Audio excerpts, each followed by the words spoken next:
fifth graders, and welcome to episode 4 of Music Minutes with Mrs. Cash.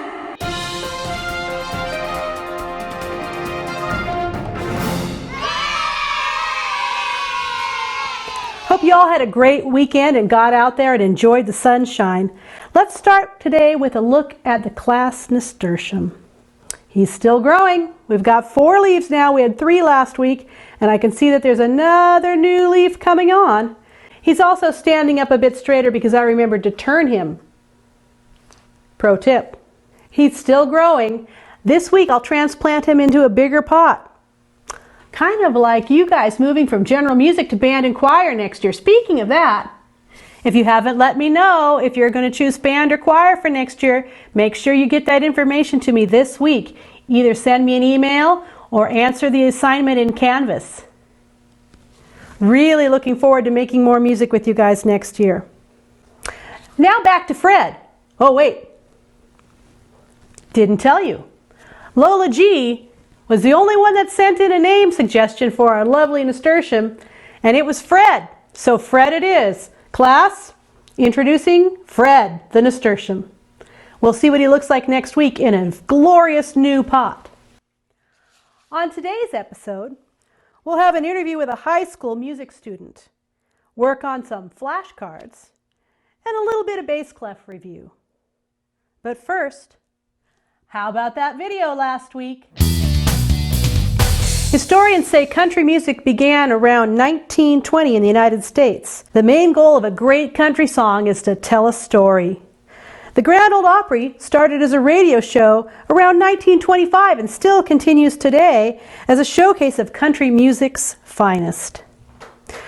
Country music has a wide appeal with awesome standouts from long ago like Johnny Cash, no relation, Jimmie Rodgers and Loretta Lynn, and Patsy Cline. Stars of today include Garth Brooks, Kenny Chesney, Taylor Swift, and newer artists like Chris Stapleton and Casey Musgraves. Check out this week's video on pop music. Ready? Oh. Ready. Up next, we have a special guest today. All the way from the other room, I'd like to welcome my son, Ian.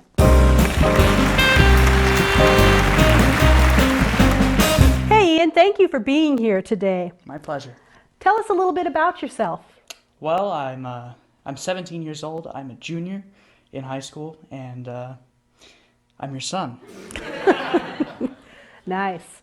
That explains why we're not social distancing. We're still in the same household. Yeah. How are you involved in music in sister schools? Well, I'm currently in the concert choir program at the high school, as well as the jazz choir program, where I am the vice president. I also dabbled a little bit in Americana. Nice. What's your favorite thing about being involved in the music program? I'd say my favorite thing about being in the music program is the family culture that is created when we are all gathering in one room creating music together. Wonderful. I really like that too. I have a whole bunch of kids. What kinds of things have you done in the choir?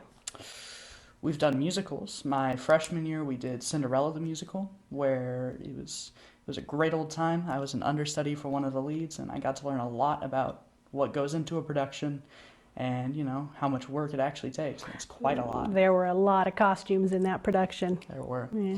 And then this last semester, you might have seen me as a lead in Freaky Friday the musical. I played the role of Adam. Adam! Which took even more work than Cinderella did because I had to memorize all my lines over the summer and all my songs. It was quite a bit of work, but it paid off in the end. Yep, you had some solos, right? I did have some solos, yes. Yeah, that was a great time. I believe you're also in music tech at the high school, right? I am, yes. Tell us a little bit about what you do there. Well, in that class is fun. It's a lot of fun. Who teaches that class? Mr. Craner teaches that class. And the choir classes and the Americana class? Oh, those 2 classes are taught both by Mr. Johnson. Okay. So Mr. Craner in the tech class, tell us about that. All right. Well, Mr. Craner created the tech class a couple years ago, to get more students involved with the music program. And in that class, we learn about recording, mixing music, how music is put together, how music is recorded, and we also learn how to work the soundboard and the light board in the auditorium. So odds are, if there's an assembly at the high school, you'll have a music tech student running it. Cool. What kind of memories do you have about music in middle school specifically? Oh, well, I remember back when I was a sixth grader, I had my very first solo in a song called Route 66. That was a good one. It was a good one. And I also remember in seventh grade, we did a song from the Beatles. And one of the highlights of that entire show, I got slapped in the face on stage. Stage slapped, right? Stage slapped, yes. Yeah, we'll call it that. Part of singing is acting, and we have to learn how to do some interesting things sometimes to get the point across of our music. Ian, is there anything else you'd like to add? Well, I would like to say that the band program, which was at one point struggling when I was in middle school, is now under direction by awesome Mr. Craner. And he has brought that program to great heights. The jazz band actually won state. The high school jazz band had a great showing at state last year and won. My two older sons both went through the band program and did a little bit of choir as well, but started primarily in the band program. So the Cash family supports both band and choir and sisters, and you kiddos know I've said if you could do both always, I'd love you to do both always because it makes you a better musician. But for next year, we're going to start with a decision and see where it goes. Well, Ian, thanks for taking time out of your busy schedule for joining us today. I'm sure, wait. That's just the sign that it's time for a lightning round.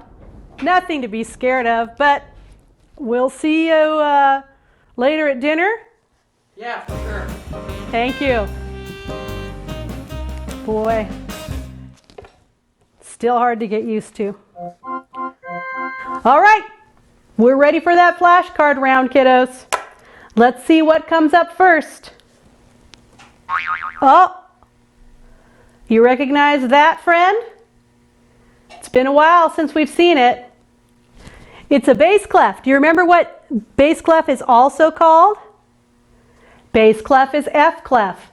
It's the clef we use primarily to play our left hand in the piano.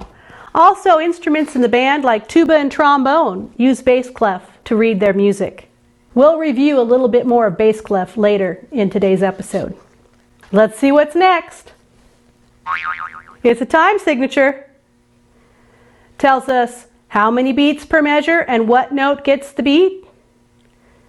Right, these are the ones we read kind of like fractions. So we read it as 2/4 time signature. The top number tells us 2 beats per measure. And the bottom number of the fraction reads like 2/4.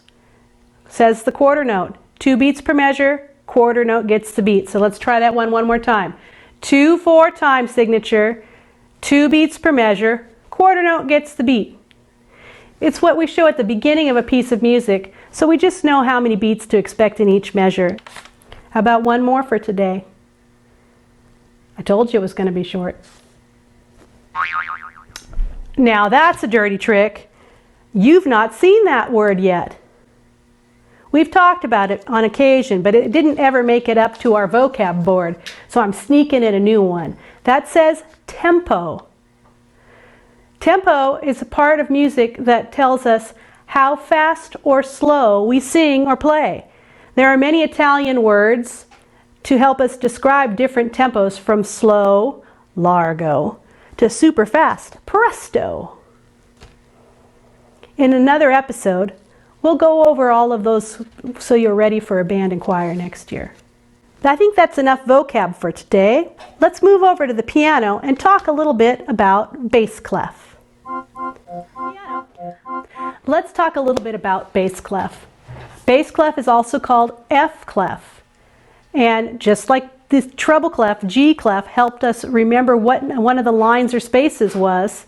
Bass clef is the same way. Bass clef, F clef, shows us where the F line is. It kind of looks like a ear, with 2 freckles around it. And those 2 freckles are on either side of the 4th line, which shows us where F is.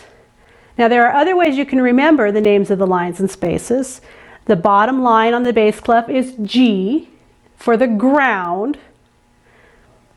That would be one way to remember it. And then if you wanted to use those sayings, the names of the lines are G, B, D, F, A, saying of your choice.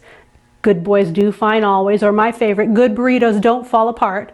And the names of the lines, A, C, E, and G, all cows eat grass, or all cars eat gas, or make one up on your own. But remember, sometimes those sayings and trying to remember those letters messes you up more because you're trying to remember what the words are in the saying and you're forgetting that those letters mean alphabet letters on our musical alphabet on the staff. So really, I think the best way is just to remember where that F is on 4th line, G, B, D, F, and then apply your musical alphabet above and below that. So if it's F, the space above it would be G, the top line is A. Below F, down to E, backwards alphabet, D, C, B, A, G. Don't forget your best tool, that staff, is those wonderful 5 fingers that you have on your hand. Line, space, line, space, line, space, line, space. So bass clef, again, mostly for our left hand in the piano. So let's take a minute to see what it looks like on the piano and hear what it sounds like on the piano. Switching shot. So here we are at the keyboard. And let's take a look at how those bass clef notes sound and look on the keyboard. First we're going to find that G that we need to be at the bottom of the bass clef staff. Remember how to find a C. We find the sets of 2 black keys, and it's the C is the key to the left of the 2 black keys. So that's C. Then we go from C up to G. D, E, F, G. The bottom line G on the bass clef is this G. It's the 2nd G, G2 on the keyboard. So that's that bottom line on the bass clef staff. Then we just go up, line, space, applying the musical alphabet. G, A, B, C, D, E, F, G, A to the top of the bass clef staff. Our line notes sound like this: G, B, D, F, and A. Again. And our space notes sound like this: A, C, E, and G. Again.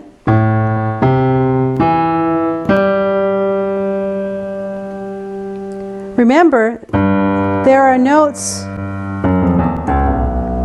below the bottom line of the bass clef staff, and there are notes above the top line of the bass clef staff, where it goes into meet at middle C with the treble clef. But if we're looking at just the lines and spaces, just the 9 lines and spaces within the staff, that's where they are. G, A, B, C, D, E, F, G, and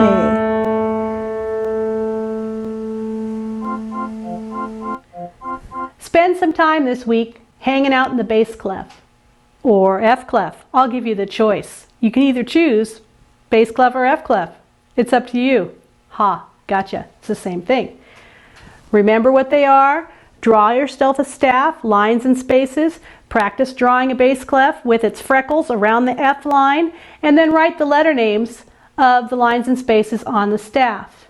If you have a keyboard at home, find them on the keyboard and play them.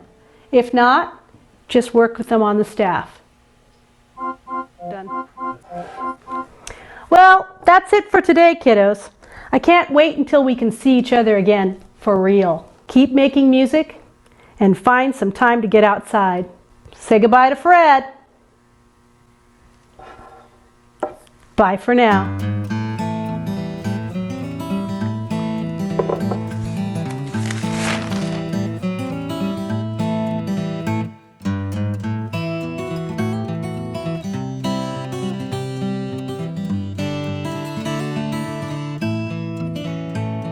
Ha ha ha ha.